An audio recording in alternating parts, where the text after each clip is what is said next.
bienvenue. Aujourd'hui, je vais vous parler d'une petite anecdote avec ma règle japonaise. Donc déjà, une règle japonaise, c'est ça, avec un bout en plus. Celle-là a eu un petit accident de transport, voilà, à force de l'amener dans un sac pour aller à l'école, etc. Mais elle reste fonctionnelle, donc je la garde. L'anecdote dont je vais vous parler aujourd'hui concerne ma première règle japonaise, que je pleure toujours encore aujourd'hui. Oui, je suis très sensible.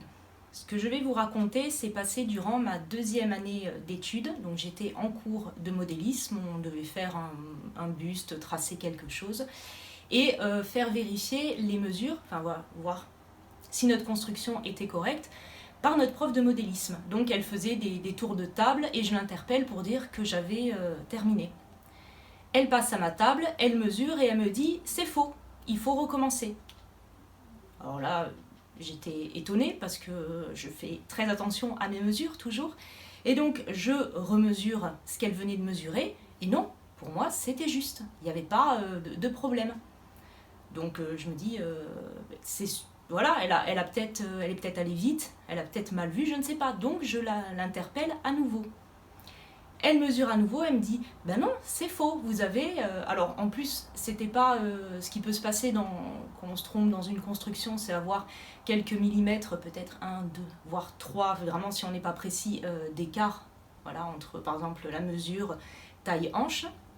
Mais là non, j'étais carrément à 1,3, quelque chose comme ça, de différence d'écart, ça n'avait aucun sens. Et elle me dit, ben non, c'est faux. Et là, elle ajoute, ça m'étonne de vous, parce que normalement, justement, vous êtes précise dans les mesures. Ben oui, je suis bien d'accord avec vous. Je reprends la règle derrière elle, et je ne trouve pas la même valeur qu'elle. Je reviens sur ma valeur.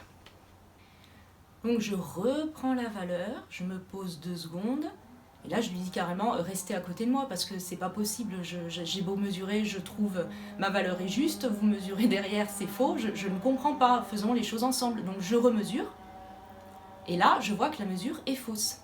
Je me dis, mais c'est pas possible, comment j'ai pu me planter dès la construction, et revérification, il y a un truc qui va pas.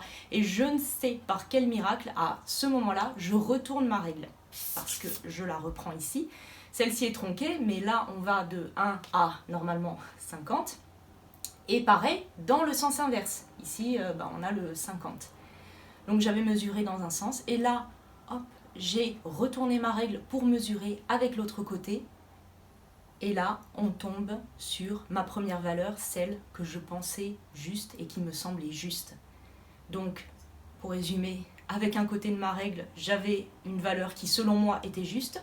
De l'autre côté de la règle, la valeur était fausse. C'est ce que ma prof de modélisme à chaque fois mettait en avant et ce dont j'ai pu me rendre compte à la fin.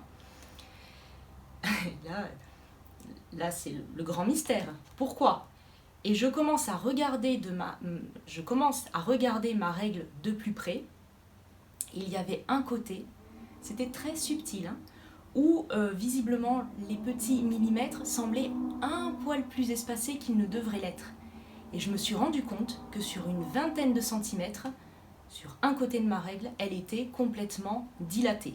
Et là, petit retour, je ne sais pas, 1 heure avant dans le cours, ma règle s'est retrouvée à côté de la presse. C'est l'endroit pour repasser. Donc, cette règle s'est retrouvée pas loin d'un fer à repasser.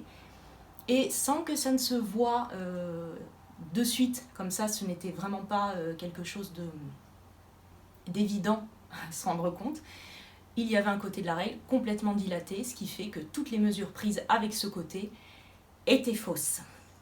Pour conclure, méfiez-vous de vos règles japonaises et surtout, des fers à repasser, ils peuvent être très méchants. À demain!